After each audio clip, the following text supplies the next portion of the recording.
विद्यार्थी मित्रांनो, बोर्डसाठी शेवटचे फक्त 25 दिवस राहिलेत. पण अभ्यास तर तुमचा झालेला नाहीये, बरोबर? आता या 25 दिवसात पूर्ण टेक्स्ट बुक करणं तर शक्य नाही. त्याच्यावर मी सोल्युशन घेऊन आलोय. काय सोल्युशन आहे? तर इम्पोर्टंट क्वेशन्स.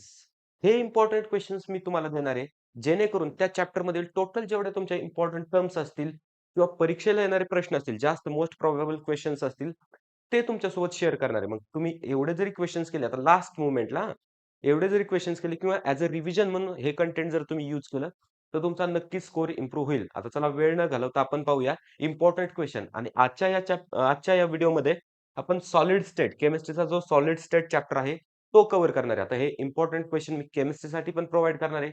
त्याचबरोबर फिजिक्ससाठी पण प्रोव्हाईड करणार आहे. त्याच्यामुळे काय करा, चॅनलला सबस्क्राईब करून ठेवा. म्हणजे ज्यावेळेस मी व्हिडिओ अपलोड करील, तुमच्यापर्यंत नोटिफिकेशन पोहोचेल. आणि महत्त्वाचं म्हणजे काय, तर हा आपला WhatsApp ग्रुप आहे. इथं तुम्ही जॉइन व्हा. 1700-1800 पेक्षा जास्त मुलं इथं जॉइन आहेत.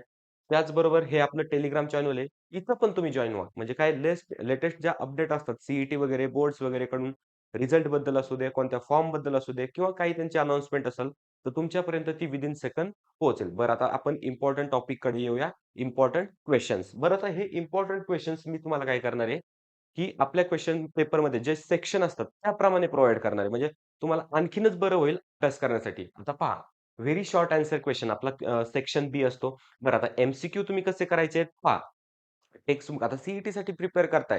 एम-सी-क्यूजची तर प्रॅक्टिस तुमची होतेच, बरोबर? किंवा या ज्या डेफिनिशन्स आहेत याच्यातलेच एम-सी-क्यू येऊ शकतात. थोडंसं फिरून ते विचारू शकतात. बरं त्याच्यामुळे आपण शॉर्ट आन्सर क्वेशन्स पासून सुरुवात करू. Very short answer question. एका मार्काचे एक क्वेशन्स क्वेशन्स पहा किती सोपे दिलेत त्यांनी. काय? आता मी तर तुम्हाला प्रत्येकच क्वेशन एक्सप्लेन करत बसत नाहीत. तुमचा टाईम सेव्ह व्हावा यासाठी. मी फक्त तुम्हाला क्वेशन्स दाखवतो आणि मी थोडंसं साइडला येतो. तुम्ही याच्यात स्क्रीनशॉट घेऊ शकता. बरं आता क्वेशन काय आहे? Write the effect on density of a substance in a Frenkel defect. बरोबर? एका लाईनचं उत्तर आहे. तुम्हाला ते लिहिता येईल. त्याच्यानंतर write an example of a diamagnetic substances. बरोबर? फक्त डायमॅग्नेटिक जे सबस्टन्सेस आहेत त्यांचं एक्झाम्पल लिहायचं आहे. संपला. 1 मार्क मिळाला तुम्हाला. त्याच्यानंतर give one property common to both H C P and C C P crystal lattice. बरोबर? एक प्रॉपर्टी लिहायची फक्त. त्याच्यानंतर काय draw the diagram of B C C unit cell. फक्त डायग्राम काढायची आहे तुम्हाला. त्याच्यानंतर find the number of tetrahedral voids form if the number of atom in a crystal is n/2. या पद्धतीने इतके सिंपल क्वेशन्स आहेत. आता हे पहा, हे simple numerical formula based numericals आहेत. मग तुम्ही काय करायचं, हे क्वेशन्स तुमच्या नोटबुकमध्ये लिहायचे बरोबर? तर फक्त काय करायचं, क्वेशन्स लिहायचे नाहीत किंवा एवढेच क्वेशन आपल्याला करायचे नाही. आता मी तुम्हाला सांगतो, कसे-कसे क्वेशन्स करायचे. बरं इथं क्वेशन आहे, draw diagram of B unit cell. बरोबर आहे? तर इथं बी दिलंय, बरोबर?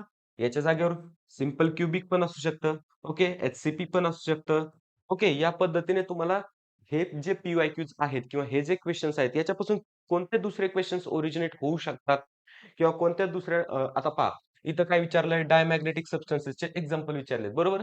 असं नाही की फक्त डायमॅग्नेटिकचेच येऊ शकतात, पॅरामॅग्नेटिकचे पण येऊ शकतात, बरोबर आहे? मग या पद्धतीने हा एक क्वेशन तुम्हाला दिसतोय, पण ह्या एक क्वेशन मागे दुसरा क्वेशन्स पण लपलेला आहे. बरं आता इथं काय दिलंय? फ्रिंकेल डिफेक्ट तुम्हाला सांगितलंय. बरं याच्या जागेवर स्कॉटकी डिफेक्ट पण विचारला जाऊ शकतो, बरोबर आहे? मग त्याच्यामुळे तुम्हाला ह्या गोष्टीची खबरदारी घ्यायची आणि किती मॅक्सिमम क्वेशन्स तयार होतायत बाबा, हे तुम्हाला एकदा चेक करायचंय. आता इथं टोटल 10 क्वेशन्स आहेत, बरोबर? कमीत कमी ह्या 10 क्वेशन्सवरनं 30 क्वेशन्स तरी तयार होतात आणि 30 questions very short answer question आहेत. सगळ्या डेफिनिशन असो, सगळ्या लॉज असो, सगळे फॉर्म्युला याच्यामध्ये कव्हर होऊन जातात. म्हणजे थोडक्यात काय, तर तुमचा पूर्ण चॅप्टरचा अभ्यास होऊन जातोय, बरोबर?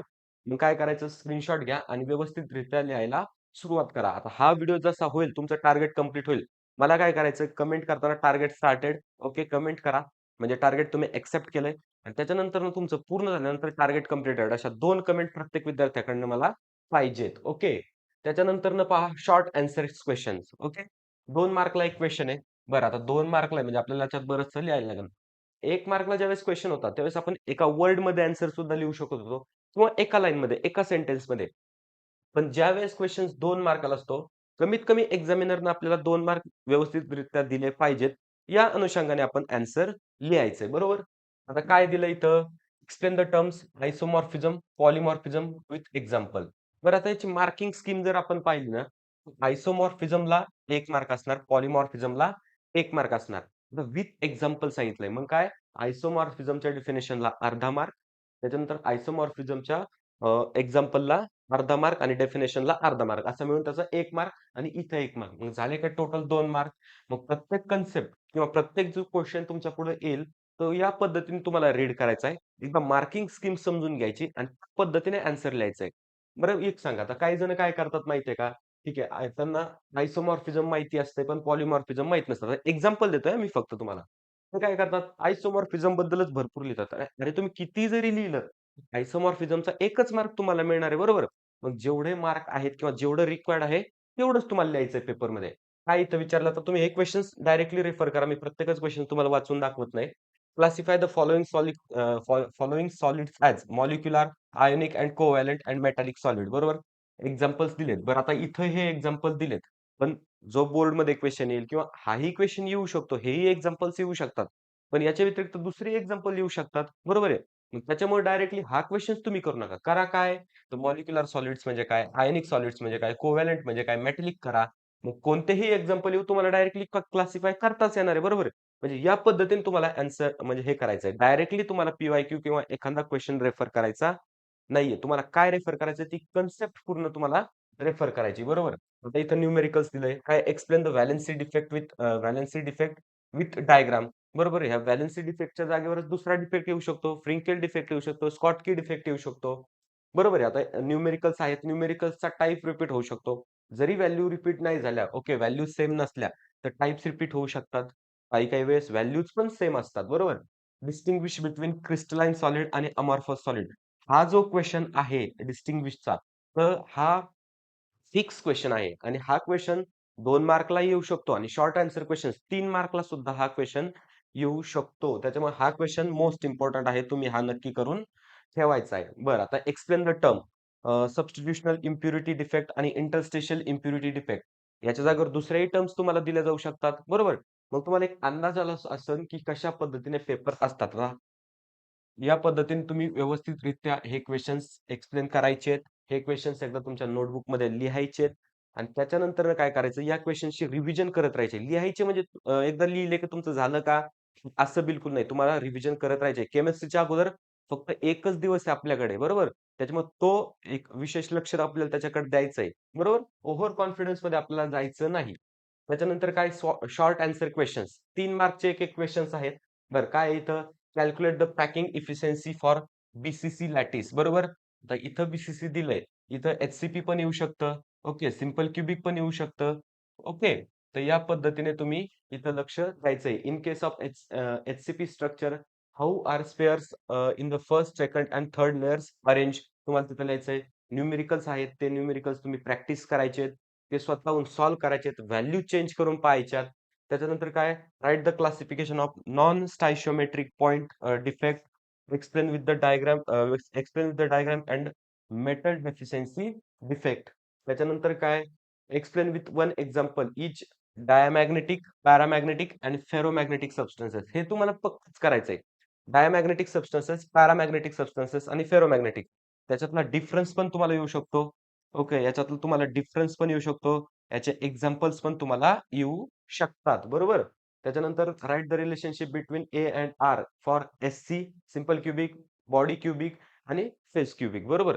तर या पद्धतीने तुम्हाला हे कंप्लीट करायचंय. त्याच्यानंतर काय डेफिनिशन्स लिहायच्यात. डायमॅग्नेटिक, पॅरामॅग्नेटिक आणि फेरोमॅग्नेटिक सॉलिड. बरोबर आहे. मग म्हणजे मी काय तुम्हाला सांगितलं, डायमॅग्नेटिक, पॅरामॅग्नेटिक, फेरोमॅग्नेटिक याच्यावर कोणताही क्वेशन बनू शकतो. बरोबर? कसा बनू शकतो? त्याच्यात डेफिनिशन्स येऊ शकतात, जसं की इथं आल्यात. डिफरन्स येऊ शकतो किंवा त्याचे एक्झाम्पल, शॉर्ट नोट्स ही पण तुम्हाला लिहिलं जाऊ शकतं. पण आता ठीक आहे, तुम्ही जर एक क्वेशन जर तसा केलेला असेल, तर तुम्ही तो कंप्लीट करू शकता. पण जर पूर्ण कन्सेप्ट तुम्ही केलेला असेल, तर कोणताही क्वेशन येऊ दे, तुम्ही इझिली तो अटेम्प्ट करू शकता. बरोबर?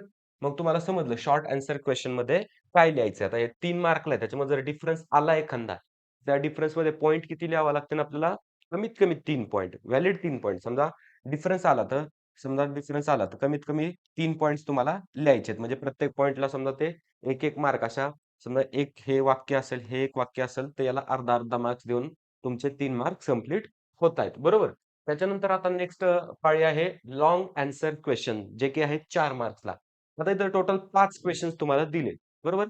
आता हे 5 क्वेशन्स जर आपण पाहिले, तर जवळपास पुस्तकामधला समजा आपला जो चॅप्टर आहे, त्याच्यामधला 50% सिलेबस हे कव्हर करतायत आणि जर आपण सगळेच जर क्वेशन्स पाहिले, जे मी आतापर्यंत तुम्हाला प्रोव्हाईड केले, 100% सिलेबस ते कव्हर करतायत. बरोबर? आता काय दिलंय? What are non stoichiometric point defect? Explain with diagram the formation of the F centres. तुम्हाला हा क्वेशन्स व्यवस्थित लिहायचा आहे. आता याचे आन्सर कसे सापडायचे तुम्हाला शोधायचे तर सगळ्यात पहिले बुक्स तर तुमच्याकडे आहेत. सगळ्यात बेस्ट सोर्स तिथून तुम्ही पाहू शकता. बरं आता बुक्समधून जर तुम्हाला थोडंसं अवघड जात असेल ना, सगळ्यात बेस्ट तुम्हाला सांगतो मी. काय करा, ChatGPT असेल, एआयचा यूज करा तुम्ही. त्याच्यावरून तुम्ही फाइंड करू शकता आणि तुमच्या पाहिजे त्या लँग्वेजमध्ये तुम्ही घेऊ शकता. तुम्हाला हायर लेव्हलचं इंग्लिश समजत नसेल, ठीक आहे, सिंपल लँग्वेजमध्ये घेऊ शकता किंवा आपली जी बोलीभाषा आहे त्याच्यात तुम्ही आन्सर घेऊ शकता. कन्सेप्ट आपल्याला समजली पाहिजे किंवा कन्सेप्ट रिप्रेझेंट करता आली पाहिजे. ती कोणत्या लँग्वेजमध्ये लिहिलेली म्हणजे किती तुम्ही इंग्लिशचे टफ लेव्हलचे त्याच्यात वर्ड्स वापरलेत किंवा सिंपल वापरलेत, याच्याशी काही घेणं-देणं नाही. तुम्हाला जो त्याचा मध्यवर्ती कल्पना सेंट्रल आयडिया जी आहे क्वेशन्सची, ओके. तर ती तुम्हाला एक्सप्लेन करता आली पाहिजे. बरोबर? Write the classification of stoichiometric point defect with the substitutional impurity defect. Explain the solid solution of a metal and valency through the aliovalent cations. Okay. त्याच्यानंतर काय? Derive the relationship between the density of a substance, its molar mass and unit cell edge length. Explain how will you calculate the number of particles and number of a unit cell in a x gram of a metal. त्याच्यानंतरनं काय? तर हे numerical आहे. त्याच्यानंतर डेफिनिशन्स लिहायच्यात. Conductors, insulators, semiconductors आणि doping म्हणजे काय असतं? या पद्धतीने तुम्हाला हे क्वेशन्स इथे येणार. आता हा क्वेशन तुम्ही पहा शेवटचा. 1 मार्क याला असणार, 1 मार्क याला असणार, 1 मार्क याला असणार, 1 मार्क याला असणार. ज्यावेळेस तुम्हाला असं मार्कचं डिस्ट्रिब्युशन समजेल ना, तर त्यावेळेस तुम्हाला समजेल की नक्की कशा पद्धतीने तिथं लिहायचंय किंवा कशा पद्धतीने आपल्याला जास्तीत जास्त मार्क्स मिळले जाऊ शकतात. बरोबर? विद्यार्थी मित्रांनो, हा आपला या सीरीजचा पहिला व्हिडिओ होता सॉलिड स्टेटवर. बरोबर? लवकरच मी सोल्युशन्स त्याच्यानंतर फिजिक्स पण सुरू करणार आहे. विद्यार्थी मित्रांनो, हा व्हिडिओ तुम्हाला हेल्पफुल वाटला का? जर वाटला असेल तर मला कमेंटमध्ये सांगा. त्याचबरोबर व्हिडिओ आवडला असेल तर व्हिडिओला लाईक करा. त्याच्यानंतर चॅनलवर नवीन असाल तर चॅनल सबस्क्राईब करा आणि जे विद्यार्थी बोर्डचा अभ्यास करताय तुमचे मित्र-मैत्रीण त्यांच्यापर्यंत हा व्हिडिओ नक्की शेअर करा. तर ठीक आहे मित्रांनो, भेटूया नेक्स्ट व्हिडिओमध्ये अशाच एका इन्फॉर्मेटिव्ह टॉपिक सोबत.